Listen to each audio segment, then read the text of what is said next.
Ever look at a work of art and just wonder, where do I even begin? Do you look at its style, its history, the world it came from? Well, today, we're going to take a journey through the last 70 or so years of Chinese art history, and we're going to trace how our whole way of seeing has changed. We'll go from these foundational, classic methods all the way to a brand new way of thinking that, believe it or not, is perfect for our crazy age of AI. So, let's start the climb. Our source material kicks things off with this beautiful metaphor, and it just perfectly frames what we're talking about today. For decades, scholars have been trying to map this huge, complex mountain of Chinese art. What we're going to do is look at the different maps they created and see how each one shows us a totally different path to the top. Okay, so any great expedition needs a map, right? Well, back in the mid-20th century, two absolute giants emerged in the West, and they drew the very first modern maps for studying Chinese art history. They really established the two foundational peaks that almost every other path would start from. And those two peaks were Wen Xifang over at Princeton and James Cahill at Berkeley. Now, these guys were brilliant, they were contemporaries, but they looked at that mountain from completely different angles. Fang was convinced the answers were inside the painting, in its structure, its brushstrokes, its style. But Cahill, he argued that to really get it, you had to look at the world around the painting, the money, the politics, the society. So let's start with Wen Xifang. He basically created Chinese art history as a formal academic field in the West. His big idea was what we call structuralism.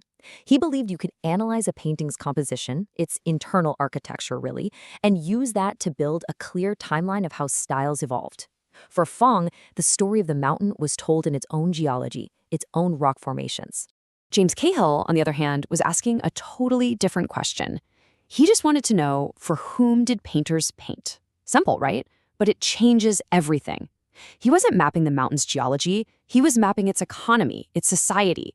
He was studying the art market, how artists became professionals, all the commercial stuff that actually shaped what got painted. He was looking at the villages and the markets down at the mountain's foot. So with those first maps drawn, a new generation of scholars starts to come along. And, they respected those old paths, but they also started to question them. They began looking for new, more detailed, and sometimes totally different routes up that mountain. Take Joan Stanley Baker. She's a perfect example. She actually started at Princeton with Fang, but ended up leaving because they just couldn't agree on method.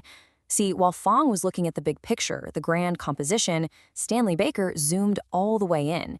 She developed something called brushwork behavior analysis, looking at the speed, the force, the rhythm of every single line. Her question wasn't, when was this painted, but whose hand actually made this tiny stroke? It was like a forensic CSI approach to art history. And then you have Wu Hong, who came from a completely different universe. He was trained in both China and at Harvard, so he wasn't really tied to either of those big schools.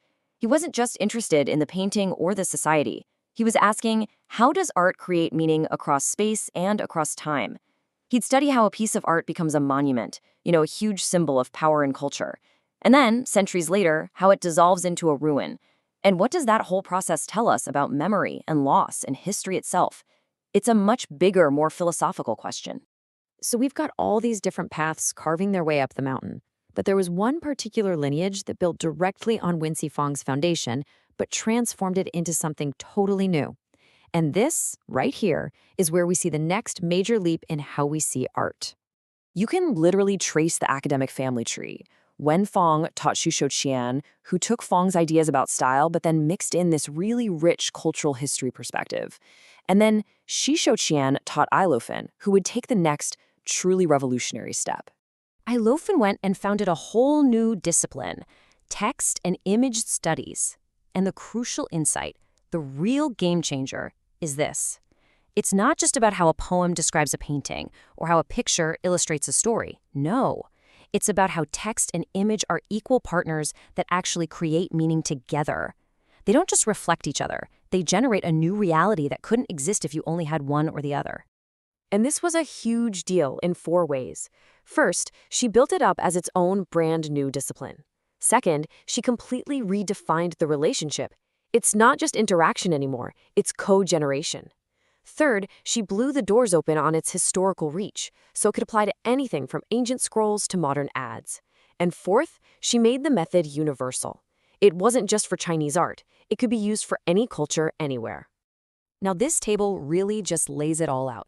You can see the whole journey right here. You've got Fong's structural dating, Cahill's social history, Stanley Baker's super-focused analysis, and Wu Heng's big-picture critique. And then, right there at the bottom, you see Lo Fen's approach. It's not just another method, it's a whole new category that focuses on that generative relationship. It's just a crystal-clear picture of a total paradigm shift. So why does this deep dive into academic history matter to us, like, right now, today? Well, because this new way of seeing, this whole text and image studies thing, is arriving at the exact moment humanity needs it the most. See, this isn't just an art history theory anymore. It's really a framework for what people are starting to call humanities research 3.0. It's basically a new set of tools for understanding how we make meaning in a world that is just saturated with digital media and, of course, artificial intelligence. Just think about it for a second. When you type a prompt into an AI image generator, like Midjourney or DALL-E, what are you actually doing? You are using text to create an image. You are engaging in the central process that this entire field of study was built to analyze. All of a sudden, this isn't some dusty academic question. It is at the absolute heart of our new digital world. And there it is. The work of Lo Fen and all the history that led up to it gives us the perfect framework to understand one of the most powerful, transformative technologies of our lifetime. It gives us the language and the methods to really dig into how AI is building our new visual reality. So let's go back to our mountain one last time. Let's stand at the summit and look back at all the incredible paths that these brilliant scholars forged for us. James Cahill, he showed us the lifeblood of the mountain, the people, the commerce, the society that supported it right from the ground up. Wenxi Fong, he gave us that first topographical map, that grand framework of styles and periods that let us even begin the climb in an orderly way. Joan Stanley Baker, she was the expedition's botanist. Getting down on her hands and knees to make sure that the plants we were seeing were the real deal, right down to the last fiber. Wu Heng was our philosopher and our geologist.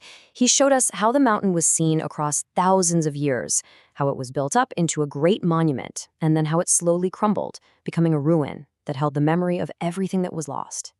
And Xishao Qin, the one who bridged that gap from Feng to Lo Fen, he was the cultural historian. He told the stories of everyone who had climbed before, tracking how the memory and the meaning of that mountain traveled and changed as it moved across cultures. And all of that brings us right here to the present. The work of Lo Fen in text and image studies gives us the tools to ask the final and most urgent question of all.